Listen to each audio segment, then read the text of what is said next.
ఎంతో హెల్తీగా చాలా టేస్టీగా ఈజీగా చేసుకునే carrot fry. 2 table spoon oil పోసుకొని అందులో కొద్దిగా ఆవాలు, కొద్దిగా జీలకర్ర వేసుకొని ఫ్రై చేసుకోవాలి.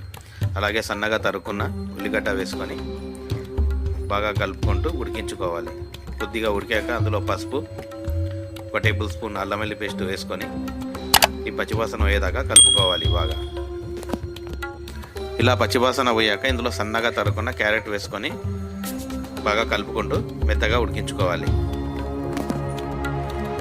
ఇలా బాగా ఉడికించుకున్న తర్వాత రుచికి సరిపడంత ఉప్పు వేసుకోవాలి. అలాగే 2 టేబుల్ స్పూన్ కారం, 1 టేబుల్ స్పూన్ ధనియాల పొడి వేసుకొని ఈ పచ్చివాసన పోయేంత వరకు ఒక 10 మినిట్స్ వరకు కలుపుకోవాలి.